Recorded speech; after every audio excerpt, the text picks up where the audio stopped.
Hello students, welcome to online maths classroom. Today we are going to start with three-dimensional geometry. This is part 1 of this topic and in which we will take some basic concepts and solutions of your exercise 12.1 and 12.2. So let us start with it.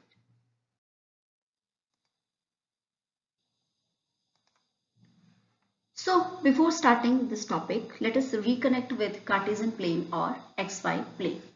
As you all know, a Cartesian plane or XY plane, it is made up of two perpendicular number lines. Okay, they are called as this X and Y. They are called as coordinate axis. One is horizontal, which is called X-axis, and one is vertical, that is called as Y-axis, whose point of intersection is origin. The horizontal line is X-axis and the vertical line is Y-axis. And the two axes divide the plane into four parts, and they are called as the four quadrants: 1, 2, 3 and 4. Okay, and they are numbered in a counterclockwise direction, like they are numbered in a counterclockwise direction, like this: anti-clockwise 1, 2, 3 and 4, not like this 1, 2, 3, 4. Okay, now let us talk about the dimensions. Okay, you know that this a point has no dimension, a line has one dimension. This is a rectangle, a square, they are two-dimensional figures. And when we talk about say cubes or cuboids, they are your three-dimensional figures. Now let us understand what is a plane. Okay, as we know, in your coordinate plane, Cartesian coordinate axis, when we were defining, two mutually perpendicular lines, they intersect. Okay, but in 3D you will find that three mutually perpendicular planes, they intersect. Okay, so firstly let us understand what is a plane. A plane is a flat surface with no thickness. Okay, like our world has three dimensions, but there are only two dimensions on a plane. A plane surface, as you can see, it's a flow. Okay, it is having length and width, which makes a plane. Okay, x and y, only x and y, they are also making a plane. A plane has no thickness and they goes forever, means it can be extended indefinitely in all the directions. Now it is actually hard to take a real example of plane. When we draw something on a flat piece of paper, what we are doing, we are drawing on a plane. Okay, that plane, that piece of paper is taken as a plane. Except that paper itself is not a plane. Why? Because it has thickness and it also is not extending forever, right? Which is the condition for a plane. So the very top of a perfect flat of paper that goes on forever is the right idea. Okay, if a plane can be extended and that flat piece of paper can be extended indefinitely in all the directions, that will serve as a plane. Also, for a referral purpose, the top of a table, no doubt it has fixed dimension, the floor, the whiteboard, they are all like a plane.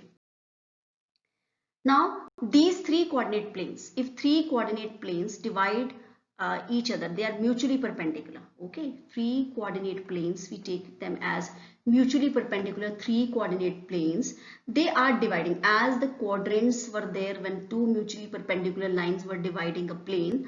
Here, when three coordinate planes, they are mutually perpendicular to each other, like the blue one, the green one and this orange one. Okay, they divide the space into, they are dividing the space into, because in lines, in case of this coordinate axis, the two mutually perpendicular lines divide a plane, and here the three mutually perpendicular planes, they divide the space, okay, into how many parts? 8 parts, and those 8 parts are called as octants. The first octant in the foreground is determined by the positive axis. Like in the first quadrant, all x, both x and y are positive. Here also in first octant, all x, y and z are positive. Coordinate planes. Coordinate planes, often we refer to the three coordinate planes. Okay, and xy plane is that in which we will take z as the 0. Okay, and the coordinates of this xy plane on any point will look like xy 0. Okay, x and y will be there, but z will be 0. And a point on yz plane will be like 0 yz. Here x is 0, and a point on xz plane will be taken as x0z. Here y will be taken as 0.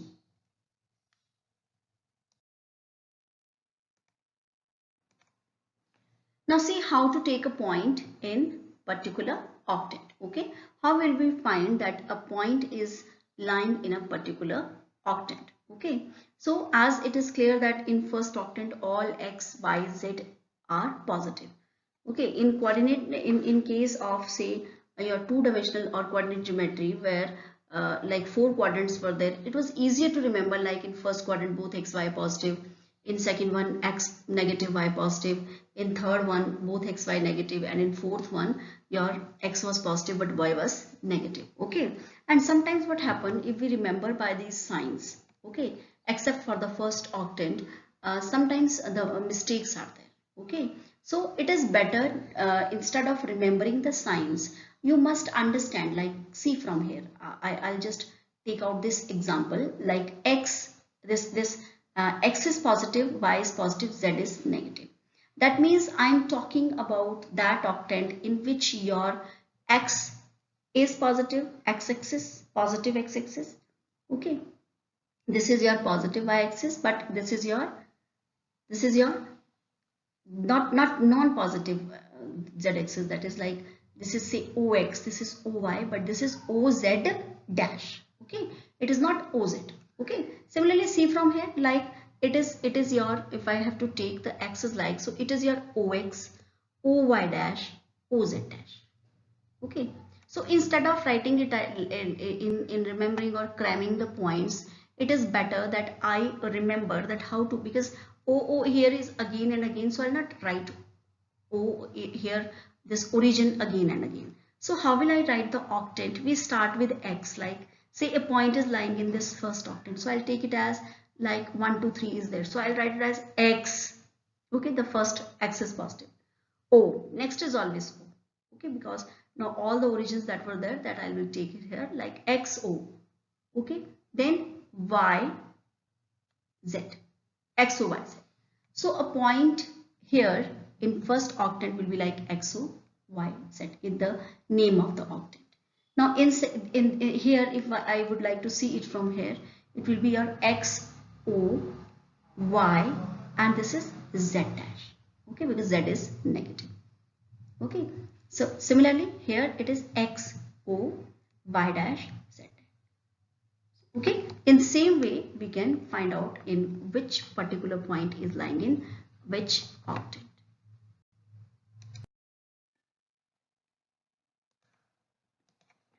Now the distance between 2 points in space, as we can extend the formula of two-dimensional geometry, which what we have studied in distance formula. The distance between 2 points p coordinate x1 y1 z1 and q coordinate x2 y2 z2 can be taken as root of x2 minus x1 whole square plus y2 minus y1 whole square plus z2 minus z1 whole square.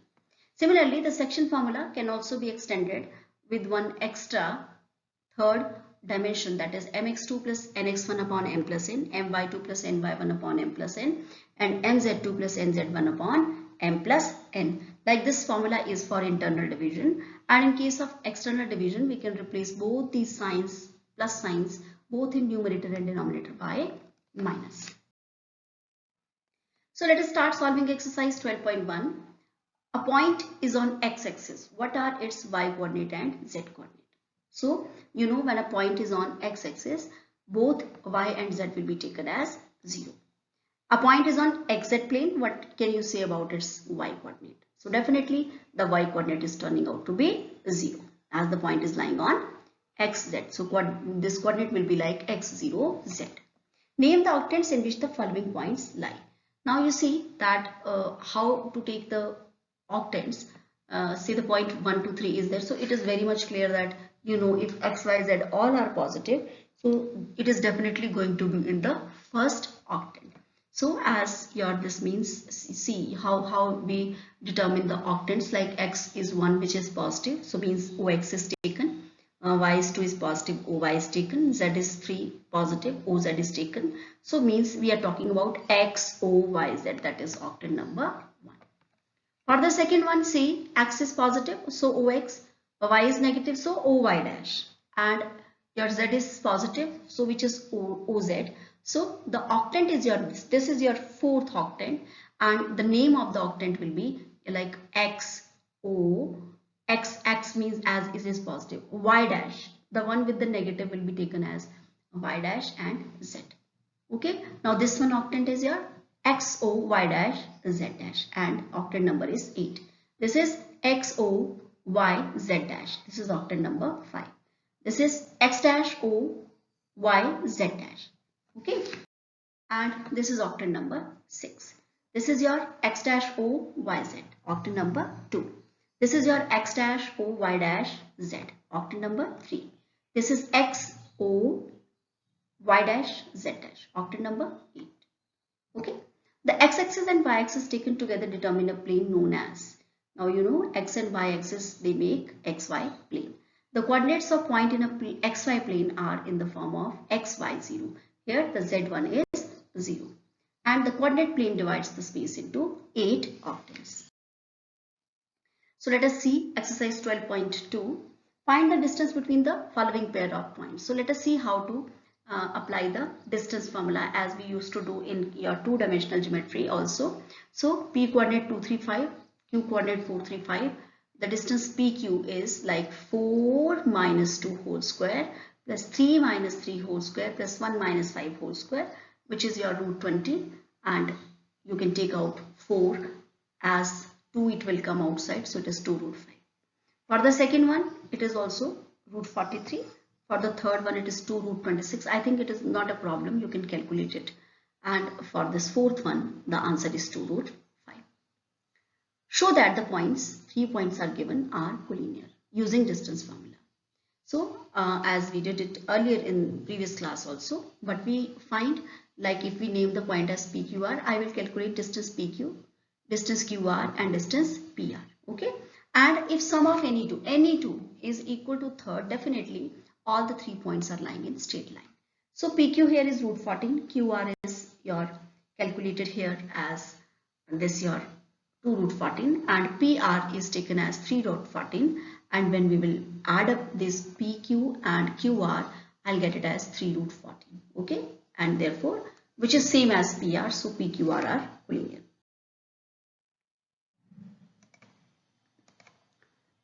Verify the following. Okay, now these 3 points are there, you have to show that they are the vertices of isosceles triangle. So let us name the point A, B, C. Okay, I need to calculate the side. Okay, I need to find the outer sides using distance formula. So I'll find AB, which is 3 root 2, BC, which is 3 root 2, and AC as 6. So I find two sides are equal. AB and BC are of equal length, so the triangle is isosceles. Other one is prove that these 3 are the vertices of right angle triangle. So here I will find AB, BC, AC, and then I'll find AB square, BC square and AC square. Okay, so AB is 3 root 2, BC is 3 root 2, AC is your 6. So when I will apply the formula, and this will come out as your, I will apply means squaring and adding AB square plus BC square, which is 18 plus 18, that is 36. I'll get it as AC square. That means the triangle is a right angle triangle. And how come I come to know where the right angle is? The point which is repeated here, like B. So triangle ABC is your right angle triangle. Also in this question, a bonus thing is that AB and BC both are also equal. So it is an isosceles right angle triangle. Okay, you have the condition of Pythagoras theorem fulfilled, and also one additional, that the two sides are also equal. So it is the example of isosceles right angle triangle. Third one is you have to show that they are the vertices of parallelogram. Okay, so vertices of parallelogram, you can show it by so many methods, like you can find the distance also AB, BC, CD, AD, all the 3 sides outside. Okay, and if opposite sides are same, we say that it is a quadrilateral ABCD. Okay, quadrilateral ABCD is a parallelogram. But here I would also like to suggest that you better go for the midpoint formula. Okay, because rectangle no doubt is also parallelogram, so it is not wrong also, but I would suggest you better go for midpoint. Okay, like midpoint of this AC and midpoint of BD. Okay, so diagonals of a parallelogram bisect. That means if both the midpoints are same, that means it is simply a parallelogram. So that is also a very simple approach which you can use. Number 4 is find the equation of set of points which are equidistant from point 1 to 3 and 3 to minus 1. So let Pxyz is a point equidistant from these AB, that is AP is equal to BP. So I just want to avoid, if you don't want to take root into consideration, you can square it and apply the formula for this AP, like AP is your 1 minus x or x minus 1, however you want to take, because in square everything is positive. So we can go like this also, x minus 1 whole square plus y minus 2 whole square plus z minus 3 whole square is equal to x minus your 3 whole square plus y minus 2 whole square plus z plus 1 whole square. You have to open it and you will get an equation 4x minus 8z equal to 0, and you will, in reduced form, you will get it as x is equal to 2z or x minus 2z is equal to 0. Now question number 5, it says that find the equation of set of points P, the sum of whose distance is from A coordinate 400, B coordinate minus 400 is equal to 10. Okay, so let Pxyz is a point like AP plus BP is equal to 10. When we will apply the distance formula, we'll get it as x minus 4 whole square plus y minus 0 whole square, okay, plus z minus 0 whole square plus x plus 4 whole square from here plus y minus 0 whole square plus z minus 0 whole square equal to 10. So whenever two square root terms are there, always take one to other side before squaring. So I'll take this term to other side and I'll square both sides, like I will get here x minus 4 whole square plus y square plus z square equal to, now apply, be careful, apply here a square, that is 100 plus this complete b square minus 2ab minus 20 times this complete. Okay, don't forget to apply your a minus b whole square. Now when I will open all these terms, I have to again, like I reach here up to minus 16x minus 100 is equal to minus 20 times this complete under root. Now I can divide by minus 4. So this side I'll get 4x plus 25 equal to 5 times this complete under root. Again I need to square it. So after squaring and arranging all the terms, I'll get it as 9x square plus 25y square plus 25z square is equal to 225. So which is the required equation of set of points. So this was all regarding exercise 12.1 and 12.2 of three-dimensional geometry. The next exercise 12.3 and miscellaneous exercise we'll take in part 2 of this topic. Thank you so much.